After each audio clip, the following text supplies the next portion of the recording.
नमस्कार, world news service से मैं आलोक शुक्ला एक बार फिर से हाजिर हूँ देश दुनिया की खबरों के साथ। सबसे पहले एक नजर बड़ी खबरों पर। कांग्रेस में हो सकता है स्टेट वाइज विखंडन। बनारस से सीनियर सिटीजन फोरम के चेयरमैन श्री एच पांडे जी ने एक एक्सक्लूसिव इंटरव्यू में बात करते हुए बताया है कि अविनाश पांडे राज्यसभा के सदस्य व राजस्थान के प्रभारी को कांग्रेस पार्टी का नेतृत्व मिल सकता है। एच पांडे ने अपने इंटरव्यू में पत्रकारों से कहा कि कांग्रेस पार्टी स्टेट वाइज बंटने जा रही है क्योंकि राहुल और सोनिया गांधी जनता के प्रति विश्वास खो चुके हैं, जिससे कांग्रेस पार्टी रीजनल पार्टी बन जाएगी और हर स्टेट में स्वतंत्र होगी, क्योंकि कांग्रेस में ब्राह्मण नेतृत्व की आवश्यकता है। नहीं तो 2022 के चुनाव में कांग्रेस उत्तर प्रदेश, बिहार, बंगाल व अन्य राज्यों में टुकड़े टुकड़े प्रांतीय स्तर पर कांग्रेस पार्टी हो जाएगी। सोनिया गांधी, राहुल व प्रियंका गांधी नागपुर से राज्यसभा सदस्य अविनाश पांडे को पार्टी का राष्ट्रीय अध्यक्ष बनाकर हिंदुत्व को मजबूत कर सकती है। अभी तक कांग्रेस केवल मुसलमानों के नाम पर पार्टी बनाती चली आई है। यदि यही चलता रहा तो कांग्रेस पार्टी का उत्तर प्रदेश, बिहार, बंगाल व अन्य राज्यों से आगामी चुनाव में नामो निशान मिट सकता है। महाराष्ट्र में कोरोना तीसरे चरण से कुछ ही दूर, नए इलाकों में दी दस्तक। WNS मुंबई से मिली जानकारी के अनुसार देश की आर्थिक राजधानी मुंबई में कोरोना वायरस का संक्रमण तीसरे चरण में पहुंचने से चंद कदम ही दूर है। एशिया की सबसे बड़ी झोपड़पट्टी कही जाने वाली धारावी के अलावा अब कोरोना का संक्रमण बांद्रा टर्मिनस से सटे बेहरामपाड़ा और कुर्ला के जरीमरी आदि झुग्गियों तक फैल गया है। ऐसे माहौल में कोरोना से दहशत के कारण मुंबई में भगदड़ मची हुई है। वहां के कारोबारी मुंबई छोड़कर अपने गेस्ट हाउस की तरफ जा चुके हैं। मिडिल क्लास के लोग दूर जंगलों में अपना जीवन व्यतीत करने निकल चुके हैं। वहीं गरीब वर्ग के लोग कहीं न कहीं अपना ठिकाना खोजने में लगे हैं कि कैसे उनकी जान बच। ऐसी संकट की स्थिति मुंबई में उत्पन्न हो चुकी है। सीएम नीतीश ने कहा 20 अप्रैल को खुलेगा कारोबार। WNS बिहार से मिली जानकारी के अनुसार बिहार के मुख्यमंत्री नीतीश कुमार ने कहा है कि हम केंद्र सरकार की गाइडलाइंस को मानते हैं। अगर 20 अप्रैल तक राज्य में कोई कोरोना का केस नहीं मिला तो राज्य में 20 अप्रैल से सारे इंडस्ट्रीज, वर्कशॉप व कारोबार खोले जा सकते हैं। बता दें कि बिहार में कोरोना के मरीजों की संख्या अभी तक ना के बराबर है, जिसे देखते हुए बिहार सरकार 20 अप्रैल को कारोबार खोलने का फैसला ले सकती है।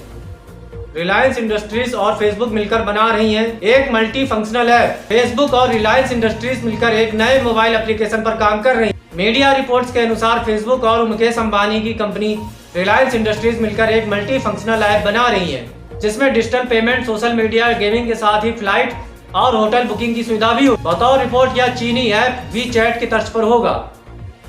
पूर्व प्रधानमंत्री चंद्रशेखर के जीवन पर बन रही film the hero of the emergency की शुरुआत हो चुकी है।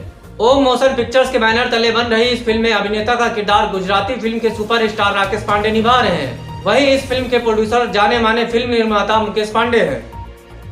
आसान नहीं है ऑनलाइन परीक्षा की राह। कोरोना संकट के बीच सरकार के सामने बड़ी चुनौती शैक्षणिक गतिविधियों को जारी रखने और परीक्षाओं को समय पर कराने की है। इनमें शैक्षणिक गतिविधियां तो काफी हद तक शुरू भी हो गई हैं, लेकिन इस माहौल में परीक्षाएं कैसे कराई जाए यह सवाल अभी भी अनुत्तरित बना हुआ है। मानव संसाधन विकास मंत्रालय ने इस दौरान ऑनलाइन परीक्षा जैसी संभावनाओं को लेकर एक उच्च स्तरीय कमेटी भी गठित की है, लेकिन इसके जो शुरुआती रुझान सामने आए उनमें यह राह अभी आसान नहीं है। यह डगर इसलिए भी कठिन है क्योंकि देश के ज्यादातर विश्वविद्यालयों और कॉलेजों के पास IT का कोई भी मजबूत इंफ्रास्ट्रक्चर नहीं है, जिसके जरिए अटकी हुई परीक्षाओं को समय पर कराया जा सके।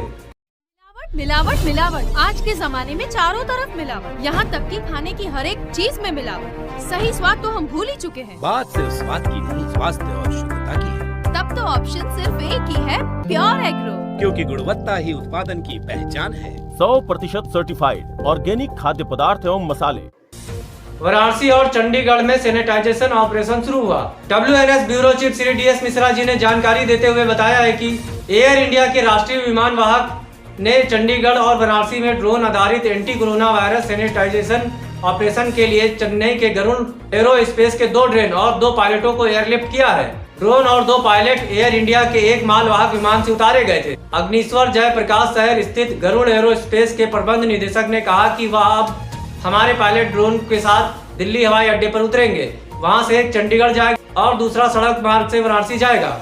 उन्होंने आगे कहा कि वाराणसी, रायपुर, चेन्नई और हैदराबाद जैसे स्मार्ट कोरोना वायरस ड्रोन आधारित सैनिटाइजेशन के आदेश पहले ही मिल चुके हैं। वाराणसी एक स्टार संसदीय क्षेत्र है जिसने प्रधानमंत्री नरेंद्र मोदी को लोकसभा में भेजा है। रसद की व्यवस्था करने के लिए गरुड़ एरोस्पेस को ड्रोन पायलटों को चंडीगढ़ और वाराणसी की यात्रा के लिए कोरोना वायरस के खिलाफ लड़ाई के लिए आश्वस्त करने की चुनौती का सामना करना पड़ा। आरोग्य सेतु ऐप का 13 दिनों में रिकॉर्ड डाउनलोड हुआ 5 करोड़। कोरोना संक्रमितों पर नजर रखने व उनकी पहचान करने के लिए सरकार की तरफ से लॉन्च किए गए आरोग्य सेतु ऐप ने एक नया कीर्तिमान स्थापित किया है। आरोग्य सेतु ऐप ऐसा पहला ऐप बना है जिसको 13 दिनों के भीतर सबसे तेजी से 5 करोड़ डाउनलोड किया गया है। कोरोना वायरस संक्रमण फैलने के बाद ही सभी स्मार्टफोन रखने वालों से इस ऐप को डाउनलोड करने की अपील की गई थी। प्रधानमंत्री नरेंद्र मोदी ने मंगलवार को राष्ट्र के नाम के संबोधन के दौरान लोगों से आरोग्य सेतु ऐप को डाउनलोड करने की अपील की गई थी। आज के समाचारों में बस इतना ही। हम कल फिर हाजिर होंगे कुछ नई खबरों के साथ। तब तक के लिए नमस्कार।